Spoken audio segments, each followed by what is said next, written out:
Hi, this is Al from Al's Home Kitchen Pizzeria, coming at you on location from the pub section of the house today, due to a challenge from my buddy Ed to try to make a Connecticut style bar pizza with hot oil.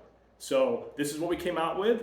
Looks like it came out pretty good. We're going to try it here in a second, and stick around and we'll see how I made it, and we'll show you how to do it yourself.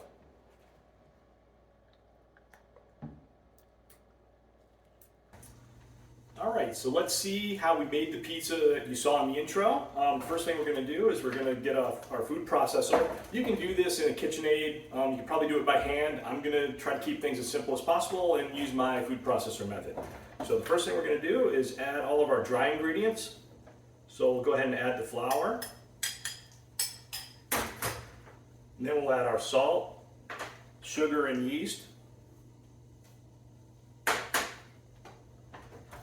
And then we're going to go ahead and put the lid on this, and we're just going to pulse it a few times just to make sure that's kind of mixed up.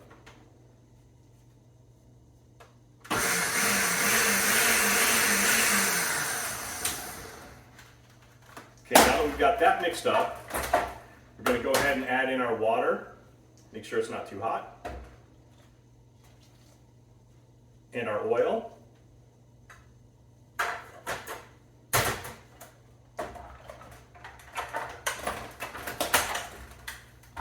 And now we don't want to overdo this dough, so maybe 15, 20 seconds, or we'll see how that goes, but we just want it to kind of just form up.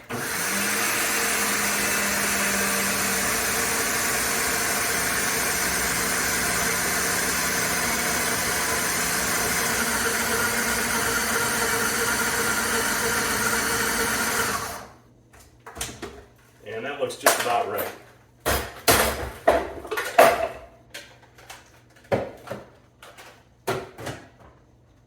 And that's all we're looking for. It's just a rough dough like that. It's not going to be a perfect ball or anything. And then we're just going to go ahead and take that, put it in our oiled bowl, cover it, and we'll let it sit for about 3 hours, and then we'll come back and see what the next step is. Okay, so for the sauce, we're going to do a very basic tomato-based sauce. We're not going to put anything fancy in this for a bar pizza. I'm going to use crushed tomatoes and tomato puree. Here I've already drained the water out of the crushed tomatoes. Just poured it over this, let the water drain out. You don't have to, but it'll be a little bit runny if you don't. Once I get that there, I'm going to add probably about a half a can of the puree. And then I'm just going to whisk all that together, add a pinch of salt, and we'll call it good.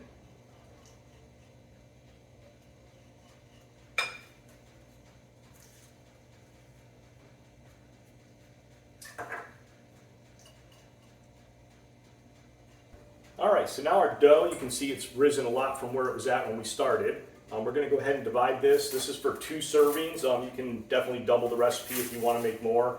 You'll see it's really kind of risen a lot from where we started. We're going to go ahead and put some olive oil in our pan. This is for a 10-inch pan. Go ahead and get some oil in there. Make sure that it's covered all the way around. I'm probably just going to take a little bit of paper towel and just make sure I get all the edges and everything. Okay, so we got that nice and coated. Now we're going to go ahead and divide our dough into halves.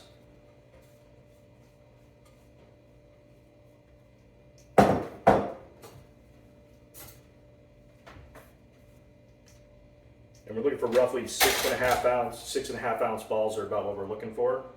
And those are just about perfect. So we're going to go ahead and take it. We're going to put it in here, and we're just going to start working it out. Doesn't need to be like a normal pizza ball when you start. You're just going to slowly spread it out. This is going to take some time, and you may have to take a break and let it settle. It is going to take some work to get it spread to the edge of the pan, but I promise you it will get there eventually.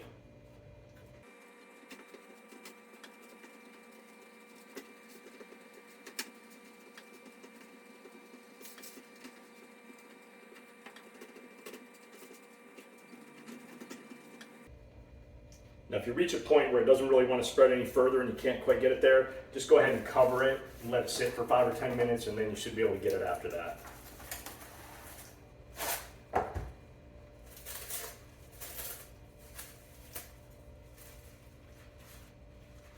let it sit for a few minutes and then we'll finish it up. Okay, so we've let it sit for a few minutes and now it seems to be spreading out just a little bit better. Once we get it to the edge of the pan, we'll go ahead and put our toppings on and we'll get it in the oven. Now with this type of pizza, there's no need to kind of push it up on the side of the pan. You can just make it flat all the way around. Okay, that's about as good as we're going to get. It doesn't have to be perfect to the edges. You just want to get it as close as you can. Once you get it to that point, you want to either use a fork to poke some holes, or you can just get a dough docker kind of thing, and you just want to put some holes in it to keep you don't want this one to bubble up and have your toppings all side. So just put some holes in it. You can do it with a fork if you don't want to get a dough docker. Now we're just going to take our sauce and we're going to put the sauce all the way to the edge on this one. We don't want to leave any crust on the edge without sauce.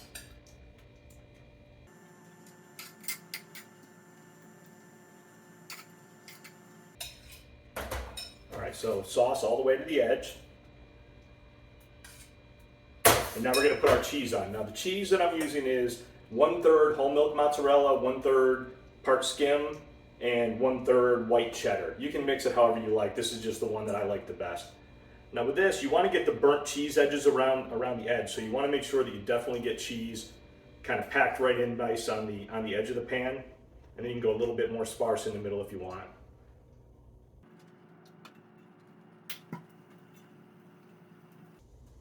All right, now we've preheated our oven to 500 degrees for about 20 minutes. I'm cooking it on a pizza steel. That will help cook the bottom a little bit.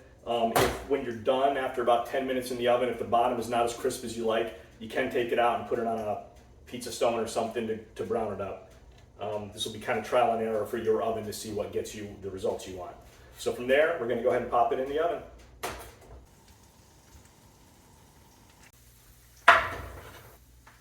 All right, so here's what we've got after about 12 minutes. You can see it's all burnt around the edges. We're going to go ahead and loosen that up with a knife. Highly recommend you buy one of these little clamp things for the pan. It makes it a lot easier.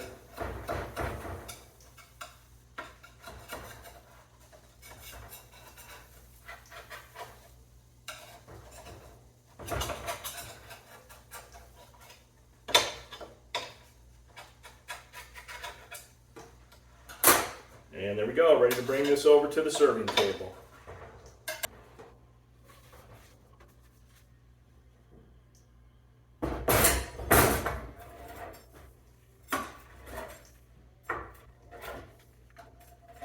Now be sure to stick around and I'll show you how to make the hot oil that we're going to drizzle on top of this before we eat it. All right, so to make the hot oil for the pizza that we're going to drizzle on top, we're just going to add a 1/2 cup of olive oil and 1 teaspoon of red pepper flake. And we're going to heat it on very low heat for about 2.5 minutes just to let the pepper start to infuse its flavor into the oil. Once we've done this for about 2.5 minutes, we're going to go ahead and remove it from the heat and we're going to let it cool for at least an hour. The flavor will develop better if you let it, after it cools down, let it sit for a day or two, but that's all there is to it.